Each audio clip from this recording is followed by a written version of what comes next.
మత్తయి రాసిన సువార్త 13వ అధ్యాయము మొట్టమొదటిగా 3వ వచనం చదివి ప్రార్థన చేసుకుని మనం ముందుకు వెళ్దాం. 13వ అధ్యాయము 3వ వచనం చదువుదామండి. ఆయన వారిని చూసి చాలా సంగతులను చాలండి ఉపమానపు రీతిగా చెప్పాను. తల వంచేట్లయితే చిన్న ప్రార్థన చేసుకుందాం. ప్రేమల తండ్రి, కృపల దేవాంధ్రమునైనా ఎంతవరకునైనా ప్రభువా పాటలు ఎందుకు తోడుకున్నారో మీకే స్తోత్రాలు.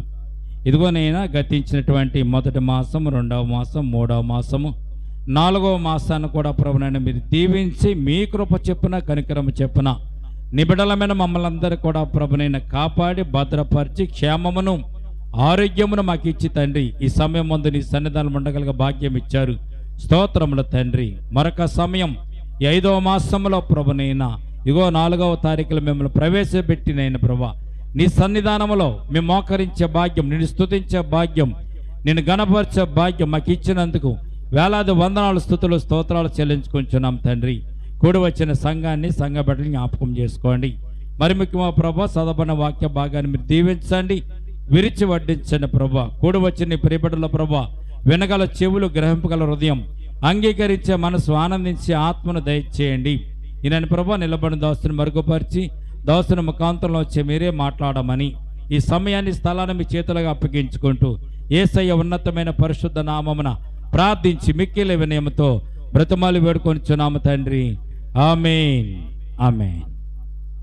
ప్రియ దేవుని బిడ్డలారా, దేవుని సన్నిధానంలో దేవుని వాక్యాన్ని మనము ధ్యానం చేసుకోవడానికి ఈ సందర్భం మనం దగ్గర కూడుకుని ఉన్నాం కనుక వాతావరణం ఎండాకాలం కనుక ఎండగా ఉంటుంది, ఎండాకాలం కనుక ఉక్కబోతగా ఉంటుంది.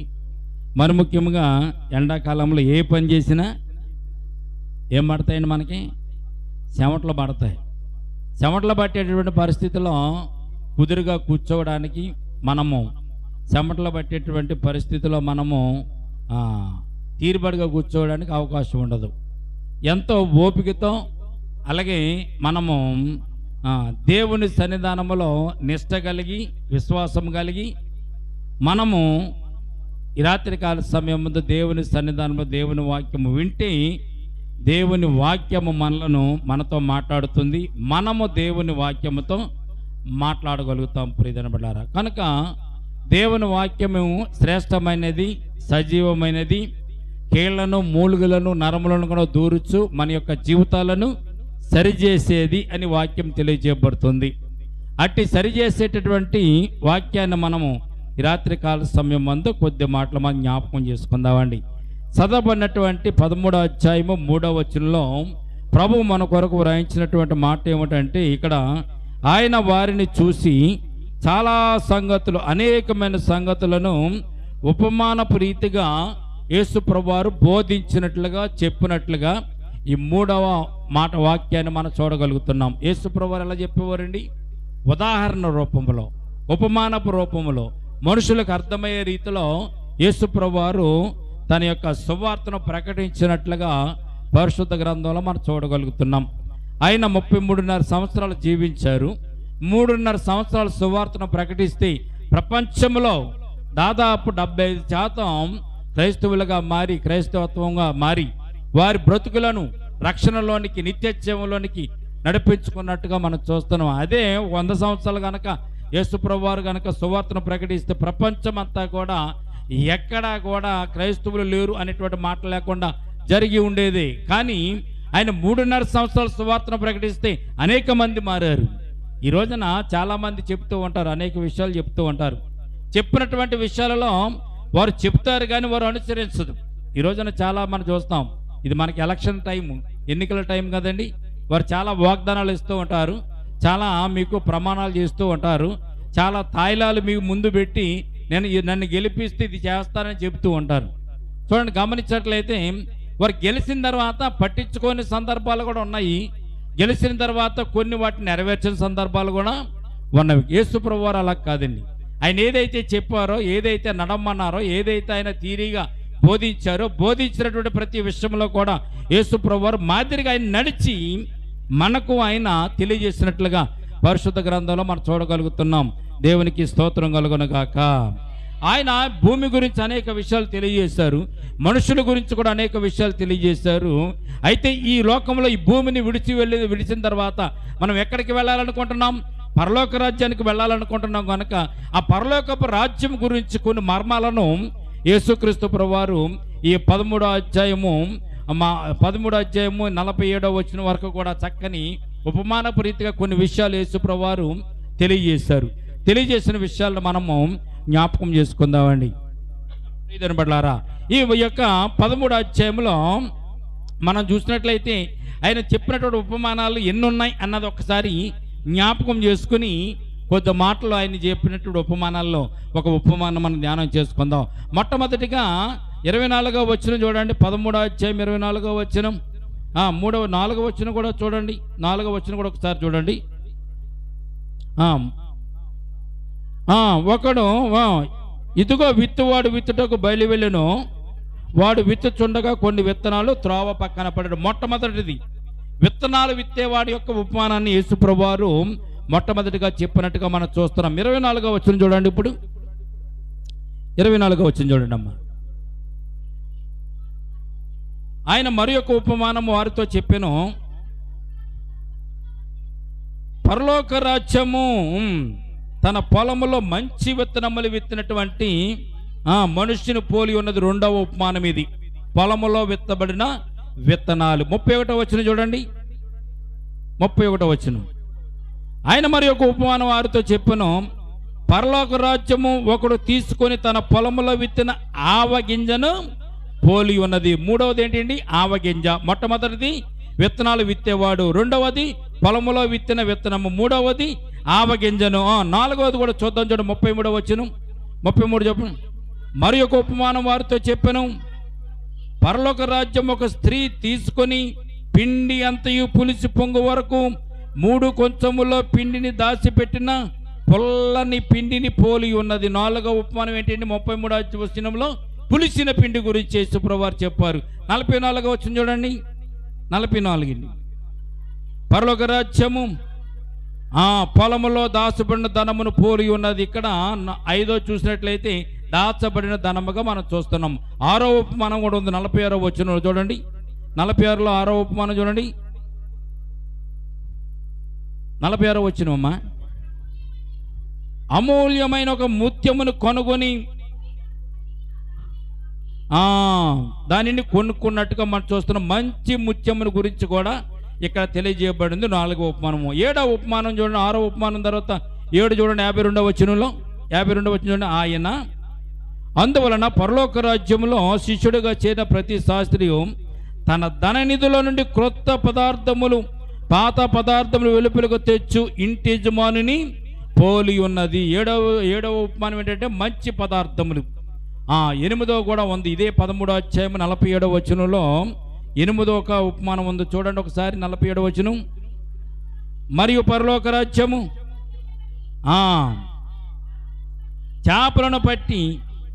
చేపలను పట్టేటటువంటి వలను పోలి ఉన్నది. సముద్రంలో వేయబడిన వలను పోలి ఉన్నది. ఏంటిది అని కూడా యేసుప్రభువారి ఉపమానాలన్నీ దేనికోసం చెప్పారంటే, అరే భూమి కాదురా మనకి శాశ్వతమైనది, పరలోక రాజ్యం శాశ్వతమైనది.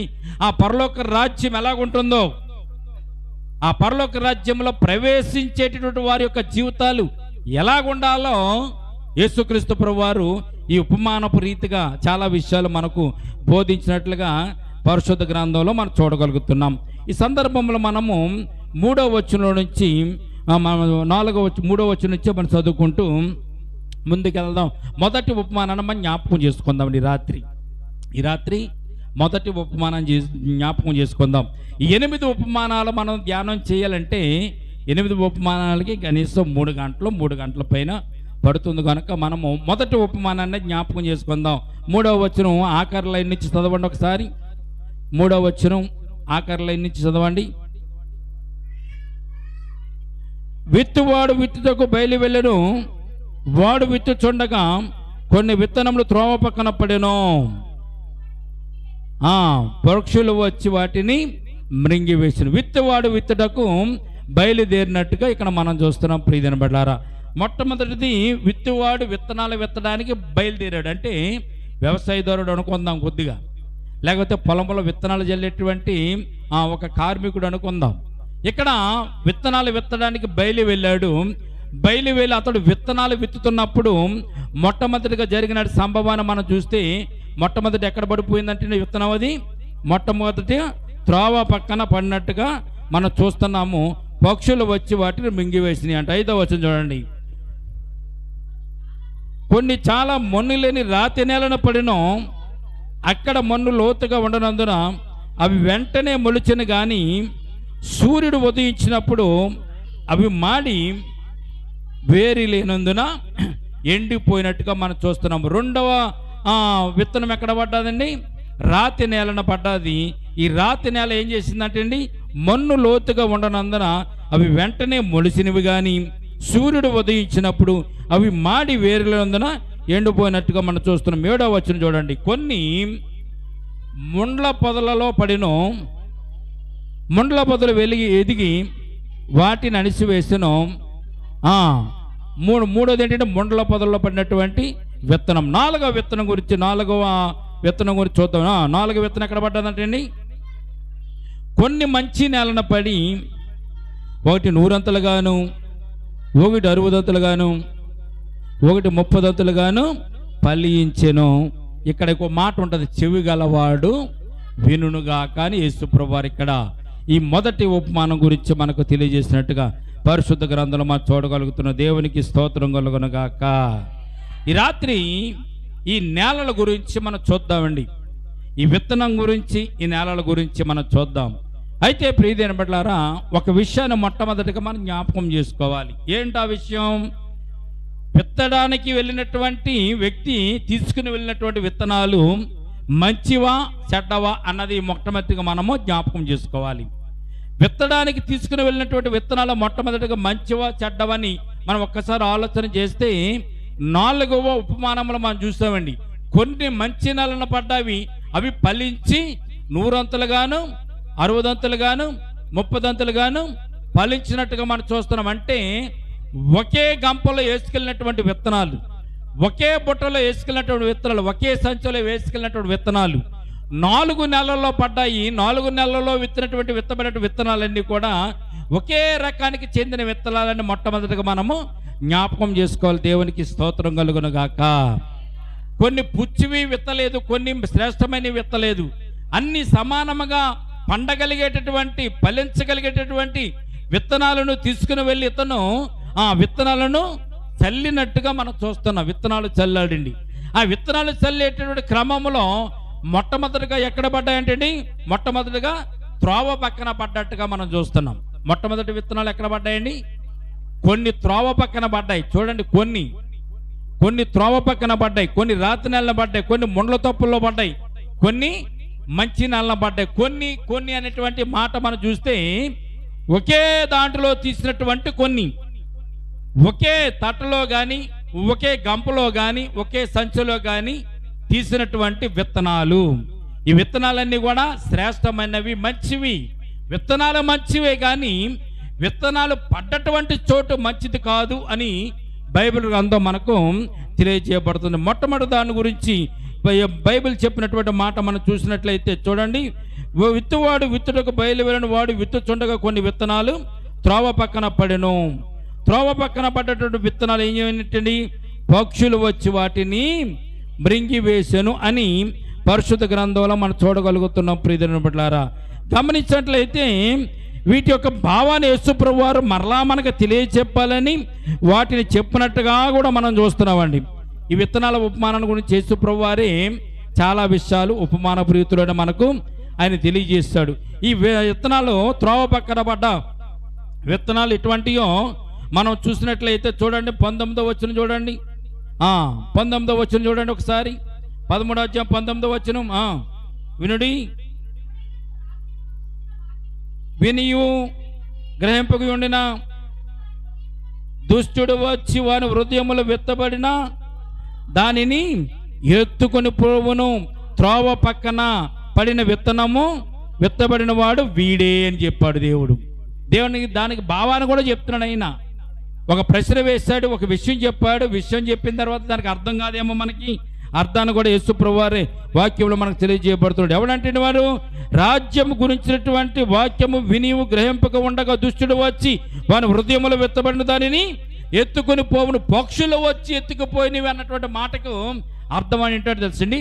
దుష్టుడు వచ్చి వాటిని ఎత్తుకుని పోయిను. ఏంటా విత్తనం?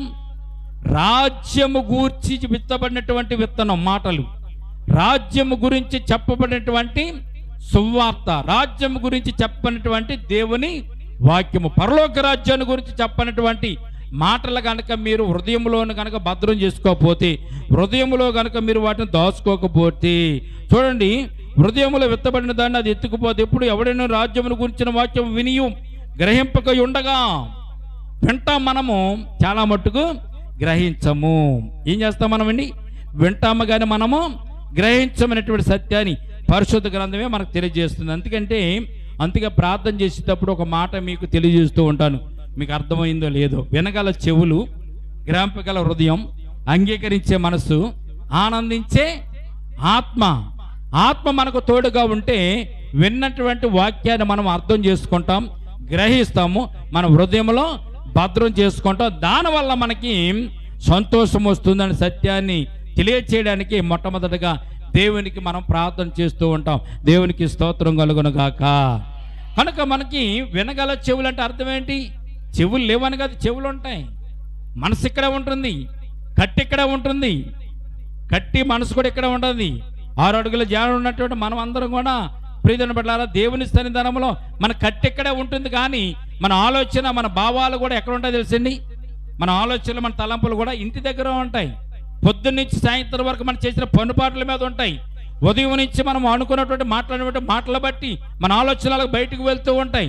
మన కట్టి ఇక్కడే ఉంటుంది కానీ మన మనసు ఇక్కడ లేదు. ప్రియమైన బిడ్డలారా, మీరందరూ నాకు కనబడుతున్నారు, నేను మీకు కనబడుతున్నాను, మీరందరూ నాకు కనబడుతున్నారు. కానీ మీ ఆలోచనలు ఎలాగున్నాయో నాకైతే తెలియదు. కానీ మీ ఆలోచనలు ఎలాగున్నాయో, మీ మనసులో ఏమనుకుంటున్నారో, ఏం తలంచుకుంటున్నారో దేవునికి ఒక్కడికే తెలుసు, మానవునికి తెలియదు. మన ముందు ఎంతమంది అన్నా కూర్చోవచ్చు, మన వంక చూస్తే మనల్ని నవ్వచ్చు, మన వంక చూస్తే వారు సంతోషంగా తప్పట్లు కొట్టవచ్చు, మనల్ని చూస్తే మనల్ని వారు గౌరవించవచ్చు, చక్కగా మర్యాదగా దండం పెట్టవచ్చు. కానీ హృదయంలో ఏముందో మనకు అసలేమీ తెలియదు. ప్రియమైన బిడ్డలారా, ఒకరి హృదయంలో ఇంకేముందో మరొకరికి అది తెలియదని దేవుడే చెప్పాడు. దేవునికి ఒక్కడికే ఆ విషయం తెలిసిన సత్యాన్ని పరిశుద్ధ గ్రంథం, లేఖనాలు మనకి తెలియజేయబడుతున్న. దేవునికి స్తోత్రం కలుగునుగాక. ఏం చేస్తాడంటండి? అనేక చూడండి, దేవుడైన ఎవడైనాను రాజ్యం గురించిన వాక్యం వినియు గ్రహింపక ఉండినప్పుడు దుష్టుడు వచ్చి వాని హృదయములు వెత్తబడిన దానిని ఎత్తుకుని పోతాడు. గ్రహించకుండా ఉంటే, దానిని ఆలోచించకుండా ఉంటే, హృదయంలో భద్రం చేసుకోకుండా ఉంటే, ప్రియమైన బిడ్డలారా, ఆ వాక్యాన్ని పక్షులు ఎత్తుకు వెళ్ళిపోని అంటే అర్థం ఏంటో తెలుసండి? పక్షులు అంటే ఇక్కడ సాదృశ్యానికి పక్షుల్ని దేనికోసం దేవుడు ఉపయోగించాడంటే దుష్టుడి సంబంధమైనటువంటి పక్షులని పరిశుద్ధ గ్రంథం మనకు తెలియచేయబడుతుంది. దేవునికి స్తోత్రం కలుగునుగాక. త్రోవ పక్కన పడ్డవారు ఎవరంటే, ప్రియమైన బిడ్డలారా, వాక్యమును వింటారు, చెప్పింది కూడా ఆలకించినట్టు ఉంటారు, కానీ వారి హృదయంలోనికి వాక్యం వెళ్తుంది కానీ ఆ వాక్యాన్ని వారు భద్రం చేసుకోరు అని సత్యాన్ని దేవుని వాక్యం మనకు తెలియచేయబడుతుంది. మనం ఏం వింటాం? అలా అక్కడ అంత గొడవ చేస్తుంటే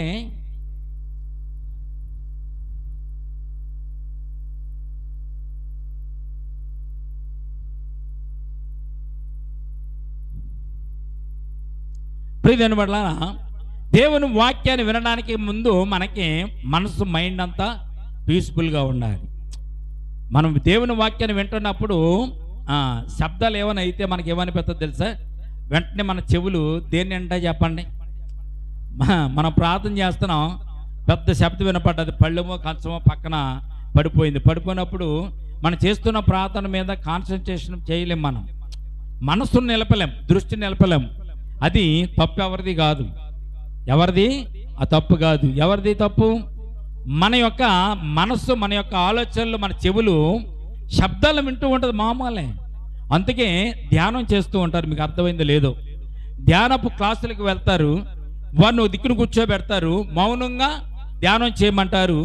ఆ ధ్యానం చేస్తున్నప్పుడు పక్కనటువంటి శబ్దాలు కూడా వినపడకుండా ప్రక్కన ఉన్నటువంటి శబ్దాలు కూడా వినపడకుండా ధ్యానం చేస్తూ దేవునితో ఐక్యమై దేవునితో మాట్లాడేటువంటి స్టేజ్లకు వారు వెళ్తూ ఉంటారు. మనం మౌనంగా ఉండగలిగితే, మనము మౌనంగా దేవుని వాక్యాలు వినడానికి కనుక మనం ఒకవేళ మనసును నిలిపితే ప్రియమైన బిడ్డలారా, అద్భుతమైన కార్యాలు మన జీవితంలో జరుగుతాయి. నిజంగా దేవుడు అలా చేస్తాడు. అందుకే దేవుని వాక్యం మనకి తెలియజేయబడుతుంది. ఏమని తెలియజేయబడుతుంది ఇక్కడ చూడండి. ఎవరైనా గ్రహింపక ఉండగా దుష్టుడు వచ్చి వాని హృదయంలో విత్తబడిన దానిని ఎత్తుకుని పోతాడు. ఒకవేళ గ్రహించకుండా పోతే దుష్టుడు వస్తాడు. దుష్టుడు వచ్చి గ్రహింపనటువంటి విషయాలను వాడు ఎత్తుకు వెళ్ళిపోతాడు. ఎన్ని సంవత్సరాలు మనం బైబిల్ అంటున్నాం అమ్మా, ఎన్ని సంవత్సరాల వాక్యాన్ని అంటున్నాం, ఎన్ని సంవత్సరాల వాక్యాలు మనం చదువుతున్నాం. కనీసం ఏదన్నా వాక్యం మన హృదయంలో ఉందా? మనము చూడకుండా ఎవరన్నా అడిగితే చెప్పగలుగుతాం అంటే ఇన్ని వాక్యాలు విన్నటువంటి మనము కూడా వాక్యాన్ని ఎదుటి వారికి చెప్పలేం, చూడకుండా చెప్పలేం. కనుక అది చూసి చూడకుండా చెప్పాలంటే మొట్టమొదటిగా మన హృదయం అనే పలక మీద దేవుడు దానిని ముద్రించాలి. నువ్వు కాదు ముద్రించుకోండి, దేవుడే ముద్రించాలి. మీరు శ్రద్ధగా కనుక వింటే ఆ వాక్యము మీలో నిలబడుతుంది.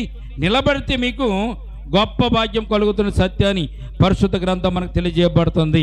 ఆ రెండవ నేల ఎటువంటిదో చూడండి. రెండవ నేల చూడండి ఒకసారి 5వ వచనంలో. విని అంగీకరించేవాడు అతల వేరు లేదండున వాక్య నిమిత్తము శ్రమయ్యను హింసైనను కలుగుగానే ఏం చేస్తాడంటే వాడు అభ్యంతరం పడతాడంట. వాడు ప్రియమైన బిడ్డలారా గమనించినట్లయితే 3వ వచనం మధ్య పక్షులు వచ్చి వాటిని ఎత్తికెళ్ళిపోని మృంగి వేసినని చెప్పాడు. 5వ వచనం కొన్ని చాలా మన్ను లేని రాతి నేలన పడ్డాయంట. అవి లోతుగా ఉండనందున, మన్ను లోతుగా ఉండనందున, మన్ను లేనందున. రాతి నేల అంటే అర్థం ఏంటో తెలుసండి. పైన రాయి కనపడుతుంది, రాయి కింద మన్ను ఉంటుంది. కానీ మొట్టమొదటిగా రాయి మీద కొద్ది గొప్ప మన్ను కనపడుతుంది, దాని మీద కూడా విత్తనం మొలుస్తుంది. కానీ లోతుగా మన్ను లేనందున, వేరు లోపలికి వెళ్ళడానికి వీలు లేనందున, ఆ మన్ను లేనటువంటి ఆ యొక్క స్థితిని బట్టి వేడి కలిగినప్పుడు, ఎండ కలిగినప్పుడు ఏమవుతుందంటే అది ఎండిపోతున్నట్టుగా మన వీరేంటంటే వాక్యమును వింటారు కానీ అది లోపలికి దూరదు, లోపలికి వెళ్ళదు, హృదయంలోకి ప్రవేశించదు అనేటువంటి సత్యాన్ని దేవుని వాక్యం తెలియజేయబడుతుంది. 20వ వచనం చదవండి ఒకసారి. ఇప్పుడు 20వ వచనం చూడండి. రాతి నేలను విత్తబడిన వాడు వాక్యమును విని వెంటనే సంతోషంతో దాన్ని అంగీకరిస్తాడు. అయితే అతనిలో వేరు లేనందున అతడు కొంతకాలం నిల్చును కానీ జాగ్రత్తగా వినాలి. వాక్యము నిమిత్తము శ్రమ అయినను హింసైనను కలుగుగానే వాడు అభ్యంతరపడతాడంట. వాక్యము నిమిత్తము హింసైన కానీ శ్రమ అయిన కానీ. వాక్యం నిమిత్తం శ్రమ ఏమొస్తుంది మనకి? వాక్యం నిమిత్తం హింస ఏమొస్తుంది చెప్పండి అమ్మా. వాక్యాన్ని వింటున్నప్పుడు, బైబిల్ పట్టుకున్నప్పుడు, ప్రార్థనకు వెళ్తున్నప్పుడు చాలామంది మనలను మన ఇంటి పక్క వారే దూషిస్తారు, మన ఇంటి పక్క వారే ఏళన చేస్తూ ఉంటారు. వాక్యమును బట్టి హింసైనను శ్రమైనను వచ్చినప్పుడు కొన్ని కుటుంబాలలో స్నేహితులు బంధువులు ఉంటారు కదా, అత్త కోడలు ఉంటారు, తర్వాత ఉన్నటువంటి స్నేహితులు బంధువులు ఉంటారు, సొంత వారు ఉంటారు, బయట వారు కూడా ఉంటారు. వారు ఏం చేస్తారో తెలుసండి. నువ్వు దేవుణ్ణి నమ్ముకున్న తర్వాత ఒకవేళ నీకు ఏదైనా చిన్న శ్రమ వచ్చింది అనుకోండి, వారు అనే మాట మొట్టమొదటి మాట ఏంటి తెలుసా? దేవుడు నమ్ముకున్న నీకు వస్తున్నాయి, దేవుడు నమ్ముకున్న నాకు కూడా శ్రమలు వస్తున్నాయి. నీ దేవుడు నీకు ఏం చేస్తాడు చెప్పు, నీ దేవుని వల్ల నీకు ఏం వేయగలిగింది చెప్పు అన్నప్పుడు వెంటనే మనకు కూడా ఒక ఆలోచన వస్తుంది. ఏం ఆలోచన వస్తుంది? నిజమే కదా, ఇన్ని సంవత్సరాలు దేవునితో నడుస్తున్నాం, ఇన్ని సంవత్సరాలు దేవుని ప్రార్థన చేస్తున్నాం, ఈ శ్రమ పోవడం లేదు, ఈ కష్టం పోవడం లేదు, ఇదేం దేవుడులే అనేటువంటి ఆలోచన మనకు కూడా వచ్చి కొన్ని సందర్భాల్లో దేవుని విడిచి వెళ్ళిపోయిన వారు కూడా భూమి మీద చాలా మంది ఉన్నారు. అది ఎటువంటి వారు అంటే అండి, మన్ను లోతుగా లేనివారు, రాతి నేలన పడ్డటువంటి విత్తనం గలవారు అనేటువంటి సత్యాన్ని దేవుని వాక్యం మనకు తెలియజేయబడుతుంది. ఎటువంటిదంటే వారు వెంటనే సంతోషంతో దాన్ని అంగీకరించేవాడు అయితే దాతనిలో వేరు లేనందున కొంతకాలం నిలుస్తుంది. కానీ వాక్యం నిమిత్తం శ్రమైనను హింసైనను కలుగుగానే అతడు అభ్యంతర పడతాడు అని దేవుని వాక్యం తెలియజేస్తుంది. త్రోవ పక్కన పడ్డవారు ఎవరు? వాక్యముని విని గ్రహింపకుండా ఉంటే దుష్టుడు వచ్చి ఎత్తుకుని పోతాడని మొట్టమొదటి త్రోవ పక్కన ఉన్నటువంటి వారి గురించి చెప్పాడు దేవుడు. రాత్రి నెల ఏంటి? వాక్యం నిమిత్తం హింస కానీ శ్రమ కానీ వస్తే ఆ శ్రమ తట్టుకోలేక వారు దానిని దేవుణ్ణే విడిచిపెట్టి నరకంలోనికి వెళ్ళిపోయేవారుగా మనం పరిశుద్ధ గ్రంథంలో మనం చూడగలుగుతున్నాం. మూడో విషయం చూడండి ఒకసారి.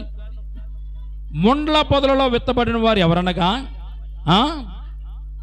వాక్యము వినువారే కానీ ఐహిక విచారమును ధనమోహమును ఆ వాక్యమును అణిసివేయను కనుక వారు ఏం చేస్తారంటే అండి నిష్ఫలులగును అని దేవుని వాక్యం తెలియజేయబడుతుంది. 22వ వచనం చూడండి, దానికి సమాధానం దేవుడు తెలియజేస్తున్నాడు.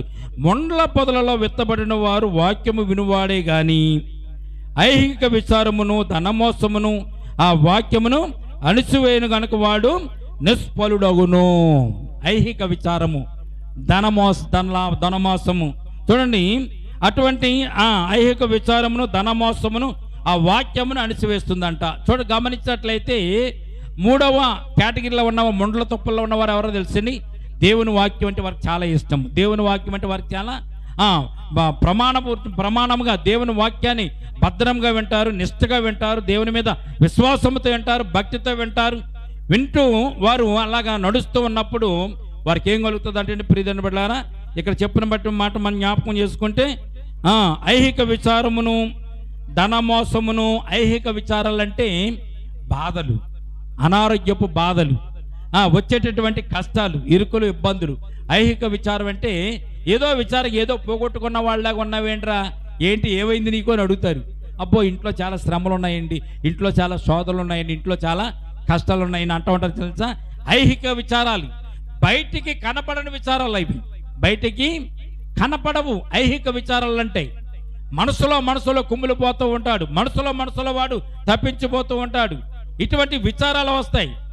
భర్త వల్ల కానీ, భార్య వల్ల కానీ, కుమారుల వల్ల కానీ, బిడ్డల వల్ల కానీ, కుటుంబీకుల వల్ల కానీ, చుట్టుపక్కల వారి వల్ల కానీ, స్నేహితుల వల్ల కానీ, లేకపోతే లోకంలో ఉన్నటువంటి పనుపాట్ల వల్ల కానీ ఏదో ఒక ఐహిక విచారం వచ్చినప్పుడు మన మనసు అంతా దేవుని మీద కాకుండా ఈ విచారంలోనే మనము మునిగిపోతూ ఉంటామంట. రెండవది చూసినట్లయితే ధనమోసము. ధనము వల్ల మోసపోయేవారు చాలా మంది ఉన్నారు. ధనము ద్వారాగా ఇబ్బందులు పడ్డవారు కూడా ఉన్నారు. దేవుని వాక్యాన్ని విడిచిపెట్టడానికి, దేవుని వాక్యాన్ని పూర్తిగా మనము పట్టుకోలేకపోవడానికి కారణాలు ఏంటో తెలుసండి. మనలో ఉన్నటువంటి విచారాలు, మనలో ఉన్నటువంటి బాధలు, కష్టాలను మొట్టమొదటి తెలియజేస్తుంది.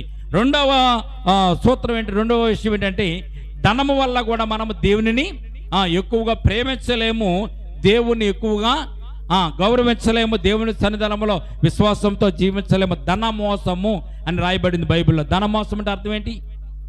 ధనం వల్ల మోసమే ఉంటుందమ్మా. ధనం మనల్ని మోసం చేస్తుందా? ధనం మనల్ని మోసం చేస్తుందమ్మా? ధనం మనల్ని మోసం చేస్తుంది. ధనమును నమ్ముకుంటే ఎప్పటికైనా మోసపోతాను. ధనమును నమ్ముకుంటే ఎప్పటికైనా మోసపోతావు. దేవుని నమ్ముకుంటే ఎప్పుడు నీవు మోసపోవు. దేవునికి స్తోత్రం కలుగును గాక. ధనం అంటదంట, ధనము మనుషుతో అంటదంట, నేను ఉంటేనే నువ్వు గొప్పవాడువు, ధనవంతుడివి, నేను లేకపోతే నీవు బేకారోడివి అంటదంట ధనం. ధనమేమంటది? నేను ఉంటే నువ్వు గొప్పవాడివి, ధనికుడివి, నేను లేకపోతే నీవు బేకారోడివి అంటదంట. కానీ యేసయ్య ఏమంటాడు తెలుసా? నేను నీతో ఉంటే నీకు సంతోషము, ఆనందము. నువ్వు నాతో లేకపోయినా కానీ నేను నీతోనే ఉంటాను.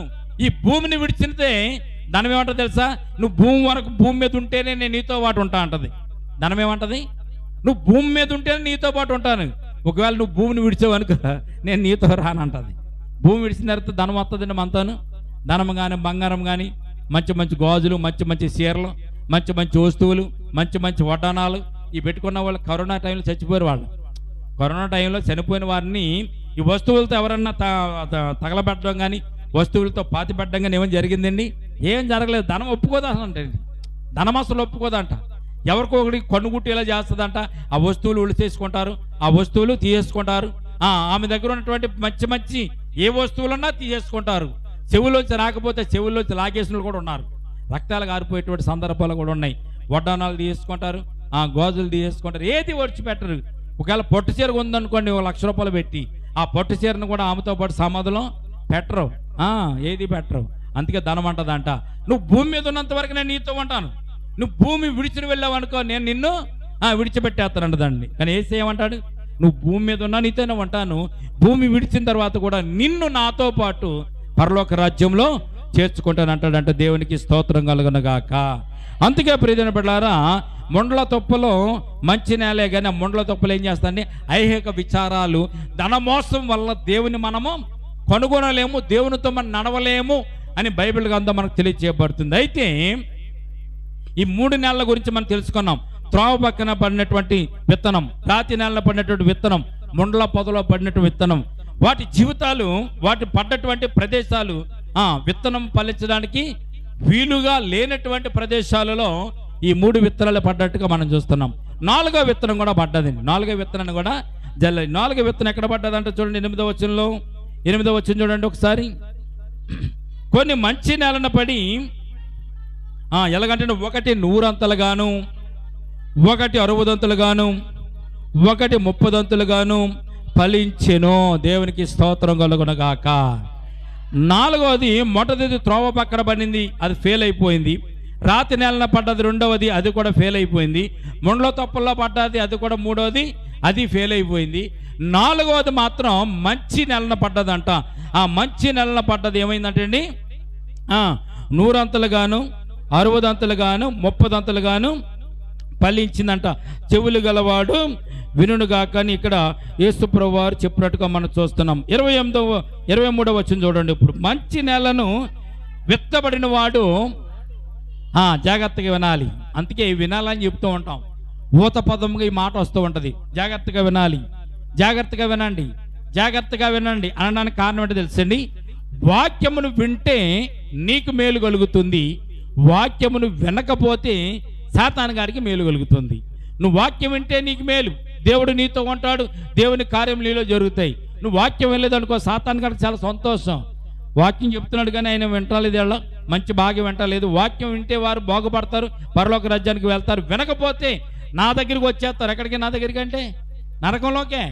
సాతాను గారు స్నేహం చేస్తామని సత్యాన్ని తెలిసి వాడు సంతోషపడతాడు. వాక్యం వింటే నీకు ఆనందం, వాక్యం వినకపోతే సైతాను గారికి ఆనందం. అందుకే ఇక్కడ చెప్పబడిన మాట చూస్తున్నట్లయితే, మంచి నేలను విత్తబడిన వాడు వాక్యమును విని గ్రహించువాడు. గ్రహించడం అంటే అర్థం ఏంటో తెలుసండి? గ్రహించడం అంటే ఈ వాక్యాన్ని విన్న తర్వాత మనం ఇంటికి వెళ్ళి ఆ వాక్యాన్ని ధ్యానం చేసుకోవడానికి ప్రయత్నం చేయాలి. దేవునికి స్తోత్రం కలుగునుగాక. వాక్యాన్ని ధ్యానం చేసుకోవాలి. ఈ రోజున దేవుని వాక్యం మనకి ఏమి వినపడ్డది, మనం ఏం విన్నాము, ఈ వాక్యంలో భావాలు ఏంటి, ఈ ఉపమానాలు సత్యాలు ఏంటి, అర్థాలు ఏంటి, త్రోవ పక్కన పడిన వారు అలాగున్నారా, తర్వాత రాతి నేల పడ్డవాడు ఇలా ఉన్నాడా, ముండ్ల పొదలో పడ్డవాడు ఎలా ఉన్నాడా? మనం అలా ఉండకూడదు. మనం ఎలా ఉండాలి? మంచి నేలన పడ్డవారుగా ఉండాలి. ప్రభువా, ఆ మంచి నేలన పడ్డటువంటి విత్తనం ఎలాగైతే మొలిచి 100 60 30 ఫలించిందో, నేను కూడా అలా ఫలించడానికి నీ కృప చూపించని మీరు ఇంటికి వెళ్ళిన తర్వాత ధ్యానం చేసుకుంటూ ప్రార్థన చేసుకుని పడుకోవాలి. పడుకుంటే దేవుని వాక్యం మీలో ఫలిస్తున్న సత్యాన్ని పరిశుద్ధ గ్రంథం తెలియజేస్తుంది. చూడండి, గ్రహించేవాడు అట్టివాడు సఫలులై ఒకడు 100 ఒకడు 60 ఒకడు 30 ఫలించును అని చెప్పిన దేవునికి స్తోత్రం కలుగునుగాక. ఫలించడం అనే విషయాన్ని పరిశుద్ధ గ్రంథం మనకు తెలియజేయబడుతుంది. ఫలించడం అంటే ఎలాగ ఫలించడం? డబ్బుంటే ఫలించినట్టే అండి, ఆస్తుపాస్తులు ఉంటే ఫలించినట్ట. ఎలాగ ఫలించడం అంటే కార్లు బిల్డింగులు ఉంటే ఫలించినట్ట, బ్యాంక్ బ్యాలెన్స్ ఉంటే ఫలించినట్ట కాదు. ప్రియమైన బిడ్డలారా, ఫలింపు అనేది మన జీవితంలో మన బ్రతుకుల్లో ఒక గొప్ప కార్యాన్ని, ఆ ఫలింపు మనకి ఫలితాన్ని చూపించాలని సత్యాన్ని పరిశుద్ధ గ్రంథం మనకు తెలియజేయబడుతుంది. మత్తయి రాసిన సువార్త 7వ అధ్యాయము 20వ వచనం ఒక మాట చదువుదామండి. ఈ సందర్భంలో మత్తయి రాసిన సువార్త 7వ అధ్యాయం 20వ వచనం చూడండి. 7వ అధ్యాయం 20వ వచనంలో ఒక మాట ఉంటుంది, దాన్ని చదువుదామండి. కాబట్టి మీరు వారి ఫలము వల్ల వారిని తెలుసుకొందురు. ప్రభువు నన్ను పిలిచి ప్రతివాడును పరలోక రాజ్యంలో ప్రవేశింపడు గాని పరలోకమందున్న తండ్రి చిత్తము చేయవాడే ప్రవేశిస్తాడు. దేవునికి స్తోత్రం కలుగునుగాక. ఇక్కడ ఏమని తెలుసండి? ప్రభువుని పిలిచేవాడు పరలోక రాజ్యంలో ప్రవేశించాడు. కాబట్టి మీరు వారి ఫలమును తెలుసుకుంటారు. ఫలించడం అంటే అర్థం ఏంటో తెలుసండి? ఫలిస్తే మన జీవితంలో కొన్ని రకాలైనటువంటి క్రియలు మనలో కనబడతాయి. ఫలించడానికి కొన్ని రకాలైన క్రియలు మనలో కలుగుతాయి. ఎలా కలుగుతాయి తెలుసండి? కొంతమంది క్రియలను బట్టి మనం చెప్పవచ్చు, ఇటు మంచివాడో చెడ్డవాడో. కొంతమందిని బట్టి చెప్పవచ్చమ్మా. కొంతమందిని బట్టి మనం వీడు మంచివాడు చెడ్డవాడు చెప్పవచ్చు. కొంతమంది క్రియలను బట్టి, వారు చేసే పనులు బట్టి, వారు మాట్లాడే మాటలను బట్టి వాడు మంచివాడో చెడ్డవాడో కూడా మనం చెప్పగలదు. అంటే అంత జ్ఞానం మనకు ఉందా లేదా? ఉందా లేదమ్మా? జ్ఞానం ఉంది, తెలివి ఉంది. ఎదుటివాడిని చూసి మనము ఎనలైజ్ చేసేటువంటి అధికారం మనకు ఉంది, ఆలోచన మనకు ఉంది. ఎదుటివాడిని మనం స్కానింగ్ చేసి చెప్పేస్తాం. మనం వాడి బతికేంటో, వాడి పద్ధతి ఏంటో, వాడి విలువేంటో కూడా చెప్పేస్తాం. మరి అట్టి రీతిగా మనం ఎందుకు బ్రతకలేకపోతున్నాం అంటే దేవుని వాక్యము మనలో ఫలించడం లేదు కనుక ఆ ఫలాన్ని మనము చూపించలేకపోతున్నాం. ప్రియమైన బిడ్డలారా, ఈ సందర్భంలో ఫలించినటువంటి వ్యక్తిగా యోసేపు జీవితాన్ని మనం చూసుకోవచ్చు. యోసేపు జీవితాన్ని ఫలించినటువంటి వ్యక్తిగా మనం చూడవచ్చు. ఎన్ని కష్టాలు వచ్చినా, ఎన్ని ఇబ్బందులు వచ్చినా వాక్యానికి అనుసారంగా యోసేపు తన జీవితాన్ని జీవించాడు. అన్నలు గోతులో తోచేసిన, గోతులను తీసి ఇస్మాయిల్కి అమ్మేసిన, ఐగుప్తులో ఫరో ఇంటికి వెళ్ళిన ఫరో భార్య ఫరో భార్య చెరసాల్లో పెట్టించిన యోసేపు ఎప్పుడు కూడా ఎవరిని దూషించలేదు, మరి ముఖ్యంగా దేవునిని దూషించలేదు. అలాగా తన యొక్క జీవితాన్ని, తన యొక్క బ్రతుకునంతా కూడా ఎక్కడ అడుగుపెట్టిన యోసేపు తన యొక్క క్రియలను చూపించేవాడు. అతడు ఎక్కడ ఉంటే అక్కడ యోసేపుని దేవుడు దీవించేవాడు. ఆ ప్రదేశం అంతటిని కూడా దేవుడు దీవించేవాడు.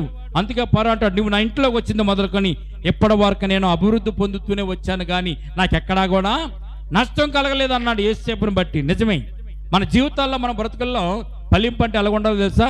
కూర్చున్న మనకు ఆశీర్వాదమే, నుంచున్న మనకు ఆశీర్వాదమే, నడుస్తున్న మనకు ఆశీర్వాదమే. మన ఇంటికి ఎవరన్నా వచ్చినా వారికి ఆశీర్వాదమే. మన ఇంట్లోంచి ఎవరు బయటికి వెళ్ళినా కానీ వారికి ఆశీర్వాదం. మనం తలుచుకుంటే ఆశీర్వాదము, మనతో స్నేహం చేస్తే ఆశీర్వాదము, మనతో ఉంటే వారికి ఆశీర్వాదము. మన ఇంటికి వెళ్తే బాగుంటుందండి, వారితో కొంచెంసేపు కూర్చుంటే బాగుంటుందండి, వారు చెప్పే మాటలన్నీ కూడా శ్రేష్టమైన మాటలు చెప్తూ ఉంటారండి అనేటువంటి క్రియలు మనలో ఉంటే ప్రియమైన బిడ్డలారా, దేవుడు మనలను దీవించేవాడుగా ఉన్నాడుగా పరిశుద్ధ గ్రంథం మనకు తెలియజేయబడుతుంది. అది ఫలింపు. వారి ఫలము వలన వారిని మనము కనుగొంటాం. అంతే, వారి ఫలాల వల్ల మనం కనుగొంటాం. చెట్టు కాయలు కాస్తుంది అనుకోండి, ఏమంటాం మనం? అబ్బా చెట్టు చాలా మంచిదండి, పూలు పూసింది, కాయలు కూడా కాసింది అంటాం. ఒకవేళ చెట్టు కాయలు కాయకపోతే ఏమంటాం మనం? చెట్టు ఇది మంచిది కాదు. ఆ ఫలాలు చెట్టులో లేకపోతే ఏమంటాం మనం? ఈ చెట్టు మంచిది కాదు అంటాం. అలాగే మానవుని జీవితంలో కూడా కొన్ని క్రియలు ఎదుటివారు మనం చూసినప్పుడు ఇతడు మంచివాడు, ఇతడు భక్తిపరుడు, ఇతడు శ్రేష్టమైన వాడు, ఎవరికి హాని చేసేవాడు కాదు, ఎవరిని దూషించేవాడు కాదు అనేటువంటి క్రియలు మనలో ఉన్నప్పుడు ఎదుటివారు మనం చూసి మనల్ని కూడా వారు ఏం చేస్తారో తెలుసండి, మన స్నేహం కోరుకుంటారు, మనతో ఉండడానికి ఇష్టపడతారు. అది ఫలింపు కలిగేటువంటి జీవితం అని పరిశుద్ధ గ్రంథం మనకు తెలియజేయబడుతుంది. ప్రియమైన బిడ్డలారా, ఈ ఫలించేటువంటి జీవితానికి ఒక విషయాన్ని పరిశుద్ధ గ్రంథం మనకు తెలియజేయబడుతుంది. చూడండి ఒకసారి మత్తయి రాసిన సువార్త 3వ అధ్యాయము 5-6 వచనాలు చూడండి. ఫలించేటటువంటి జీవితానికి సాదృశ్యమైనటువంటి మాట మనం చదువుకొని ప్రార్థన చేసుకుందాం. 3వ అధ్యాయము 5వ వచనం 6వ వచనం చదవండి ఒకసారి. ఆ సమయమున యెరూషలేము వారును అందరూ, యోర్దాను నది ప్రాంతంలో వారందరూ అతని వద్దకు వచ్చి ఏం చేస్తున్నారంటే తమ పాపములను ఒప్పుకొనొచ్చు వారు యోర్దాను నదిలో అతని చేత బాప్తిస్మం పొందుచుందురు. దేవునికి స్తోత్రం కలుగునుగాక. ఫలించేటటువంటి జీవితానికి సాదృశ్యంగా ఒక విషయాన్ని దేవుడు మనకు తెలియజేస్తున్నాడు. ఏంటంటే ఆ విషయం, నువ్వు ఫలించావు అని చెప్పడానికి ఏం చేస్తావు తెలుసండి? ప్రతి విషయంలో నీ పాపాలను ఒప్పుకుంటావు, నీ అపరాధాలను ఒప్పుకుంటావు, ఎదుటివారిని నువ్వు నిందించవు, ఎదుటివారిని నువ్వు క్షమిస్తావు. ఈ సమయం అంతా మీకు ఒక మాట చెప్పి నేను ముగిస్తానండి. చూడండి, నీ బాగుండాలంటే ఎదుటివారిని నువ్వు క్షమించాలి. నువ్వు బాగుండాలంటే ఎదుటివారిని నువ్వు క్షమించాలి. ఎలాగా? ఎందుకు క్షమించాలి? నువ్వు బాగుపడుతున్నప్పుడు ఎదుటివారు చూసి వారవలేరు కనుక, వారు ఏడుస్తున్నారు కనుక నువ్వేం చెప్పాలి తెలుసా? వారిని గురించి నువ్వు ఆలోచించుకుంటూ ముందుకు వెళ్తుంటే నువ్వు చేస్తే ప్రతి పని కూడా ఆటంకం అవుతుంది కనుక, నువ్వు ఇంకా ఎదగడానికి అవకాశం ఉండదు కనుక, ప్రియమైన బిడ్డలారా, ఎవరైనా నేను చూసి ఏడుస్తూ ఉంటే, నువ్వు వారవ లేకుండా ఉంటే వారికి క్షమించడానికి నువ్వు ఇష్టపడాలి. నువ్వు ఎప్పుడైతే ఎదుటి వారికి క్షమించావనుకో, నువ్వు బాగుపడుతున్నప్పుడు వారిని గురించి నువ్వు ఆలోచించవు కనుక నువ్వు ఇంకా బాగుపడడానికి అవకాశం ఉంటుంది. నువ్వు సంతోషపడుతుంటే ఎదుటి వారు ఏడుస్తున్నారు అనుకో, ఏడ్చేవారిని చూసి కూడా నువ్వు క్షమించాలి, ఏడ్చేవారిని కూడా చూసి నువ్వు క్షమించాలి. బాగుపడే వారిని చూసి, ఏళన చేసేవారిని చూసి నువ్వు క్షమించాలి. ఎదుటి వారిని నువ్వు ఎప్పుడైతే క్షమిస్తూ ఉంటావో వారి ఆలోచన నీకు ఉండదు. ఇక నువ్వు క్షమించినప్పుడు వారిని విడిచిపెట్టేస్తావు. ఒకవేళ వాళ్ళని పట్టించుకుంటూ ఉంటే నీ జీవితము కూడా కష్టాల్లో పాలవుతుంది, నీ బ్రతుకు కూడా నష్టాల కింద నడుస్తుంది. ఎప్పుడో ఎదుటి వారి గురించి నువ్వు ఆలోచిస్తూ ఉంటావో ఆలోచన నీ మైండ్కి ఉపయోగపడదు, కానీ నీకు బీపీ వస్తుంది, టెన్షన్ వస్తుంది, నీకు లేనిపోని రోగాలన్నీ కూడా వస్తూ ఉంటాయి.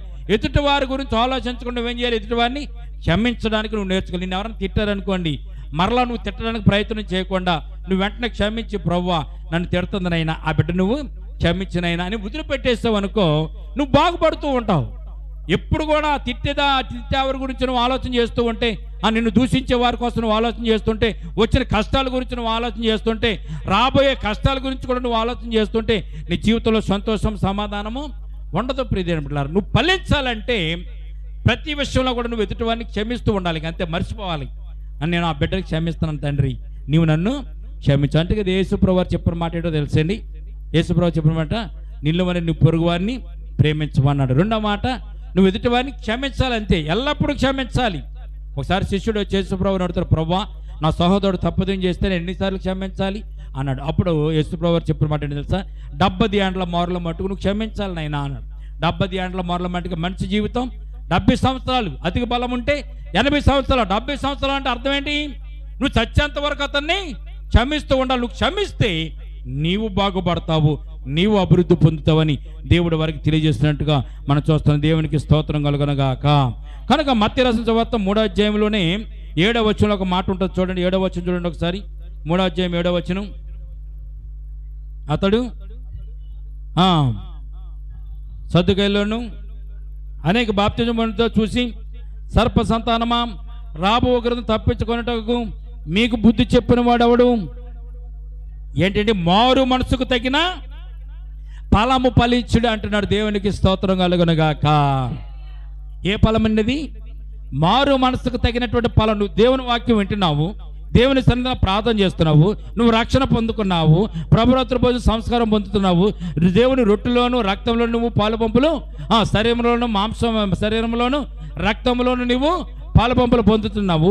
ఆ పొందుతున్నటువంటి నువ్వేం చేయాలి తెలుసా? నీ జీవితంలో మార్పు కలగాలి. ఎటువంటి మార్పు కలగాలి? నీకు మంచి ఫలములు ఫలించేటువంటి మార్పు నీలో ఉండాలని పరిశుద్ధ గ్రంథం మనకు తెలియజేయబడుతుంది. కలగాలంటే ఏంటి? మారు మనసుకు తగినటువంటి ఫలములు ఫలించుడి. నువ్వు మారు మనసు పొందావు కదా, నువ్వు రక్షణ పొందావు కదా, నువ్వు దేవుని పెట్టుకోవడానికి ఇష్టపడుతున్నావు కదా, దానికి తగినట్టుగా నువ్వు ఫలాలను కలిగి నువ్వు ఈ లోకంలో జీవిస్తూ ఉంటే ప్రియమైన బిడ్డలారా, దేవుడు నిన్ను ఆశీర్వదిస్తాడని సత్యాన్ని పరిశుద్ధ గ్రంథం మనకు తెలియచేయబడుతుంది. అంటే మంచి నేలన పడ్డటువంటి విత్తనాలు ఫలించినాయి అంటే ఏంటి? ఆ ఫలింపు వారి జీవితంలో మంచితనం ఉంటుంది, వారి జీవితంలో శాంతం ఉంటుంది, వారి జీవితంలో ఎదుటి వారికి క్షమించే గుణం ఉంటుంది, వారి జీవితాలలో ఎల్లప్పుడూ దేవుని సన్నిధిలో మోకరించి ప్రార్థించేటటువంటి జీవితం వారు కలిగి ఉంటారు.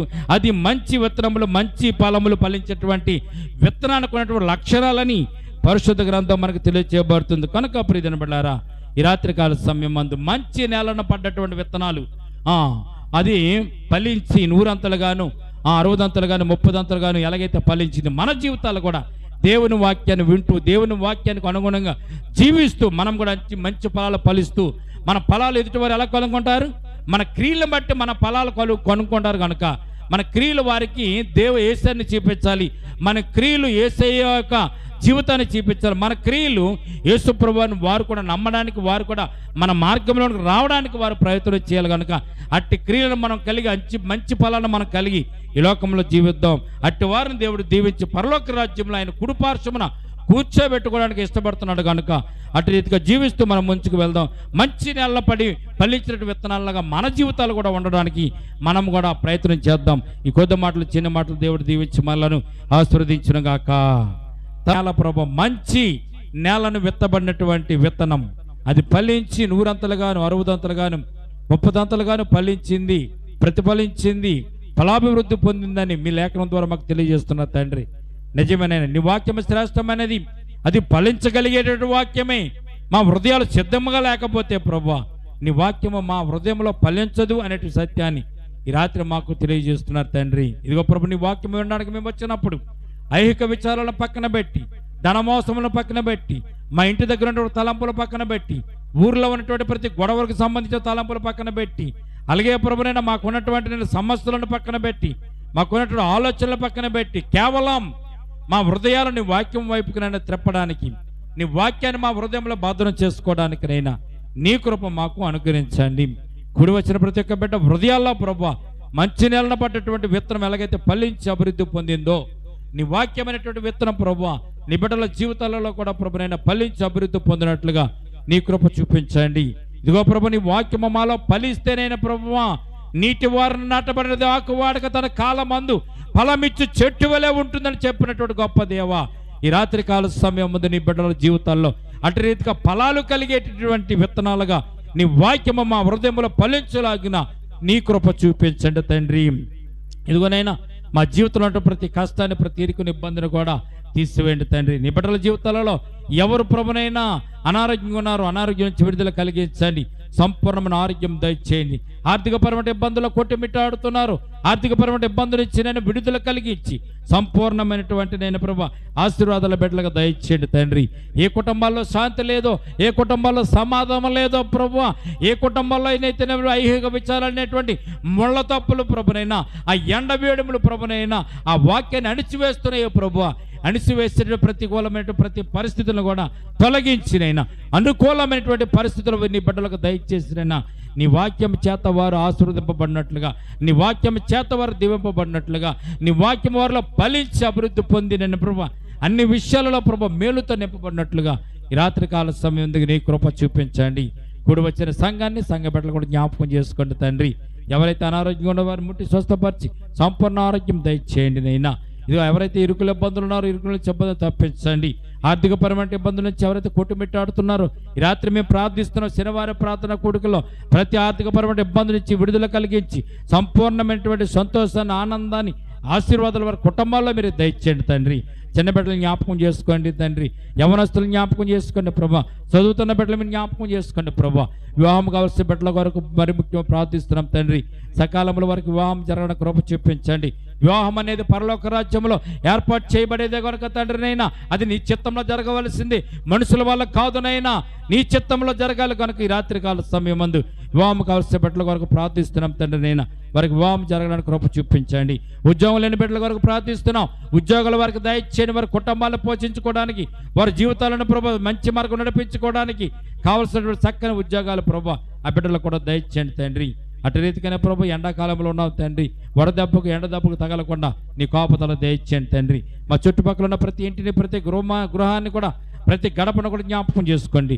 రక్షణ పొందని బిడ్డలు రక్షణ పొందుకోవడానికినైనా, మారు మనసు పొందని బిడ్డలు మారు మనసు పొందడానికినైనా, ఈ లోకంలో చనిపోయిన తర్వాత నరకానికి వెళ్లకుండా ప్రభు పరలోక రాజ్యానికి వెళ్ళడానికి, నిత్య జీవానికి వెళ్ళడానికి వారు కూడా ఆయత్తపడి నీ సన్నిధానంలో, నీ సంఘంలో వారు కూడా చేరి నేను ప్రభు పరిశుద్ధ మార్గము, సత్యమైన మార్గము, ఇదిగో ప్రభు పరలోక రాజ్యానికి చేర్చే మార్గంలో వారు కూడా నడవడానికి నన్ను నీ కృప చూపించండి తండ్రి. ఇదిగో ప్రభు ఎండాకాలం అంతా కూడా ప్రభు నీ బిడ్డలందరూ కూడా కాచి కాపాడండి. రేపటి దినమనేటి రీతిగా మేము కూడుకోవడానికైనా కృప చూపించండి. వాతావరణం అనుకూలపరచండి, చక్కని వాతావరణం దయచేయండి ప్రభు. నీ సన్నిధానంలో సంతోషంతో, ఆనందంతో గడిపి ప్రభు నిన్ను గనపరచడానికి, నేను స్తుతించిన మరొక్క సమయాన్ని నీ బిడ్డలమైన మాకు దయచేయండి. నీ బిడ్డలు ఇంటికి వెళుచుండగా నీ సన్నిధాన పాసంతో నింపండి ప్రభు. వారి గృహాల చుట్టూ మీకు కంచి వేయండి, వారి హృదయాల చుట్టూ మీకు కంచి వేయండి, వారి బిడ్డల చుట్టూ మీరు కంచి వేయండి, వారి సంపద చుట్టూ మీరు కంచి వేయండి, వారు ఉంటున్న ఇంటి చుట్టూ మీరు కంచి వేయండి, వారికి ఉన్న సమస్త ఆక్రతలు అవసరంతో తీరులాగున మీరే కంచి వేసి కాపుదలు దయచేయమని యేసయ్యా ఈ రాత్రి కాల సమయం అందు నీ బిడ్డలపై నీ దక్షిణాస్తము చాచి ప్రభు, గాయపడిన హస్తము చాచి ప్రభు నీ బిడ్డలు దీవించమని, ఆశీర్వదించమని, అన్ని విషయాలలో మేలుతో నింపమని, చేసిన చిన్ని ప్రార్థన పాత్రచానికి చేర్చుకోమని యేసయ్య ఉన్నతమైన పరిశుద్ధ నామమున ప్రార్థించి మిక్కిలి వినయముతో బ్రతిమాలి వేడుకొంచున్నాము తండ్రి. ఆమేన్, ఆమేన్. మన తండ్రి అయిన దేవుని ప్రేమయు, కుమారుడైన యేసుక్రీస్తు కృపయు, పరిశుద్ధాత్మని సహవాసము ఇప్పుడు ఎల్లప్పుడూ ప్రభుత్వ పర్యంతము సంగమునకును మనకును సదాకాలము తోడు నేడుగుండునుగాక.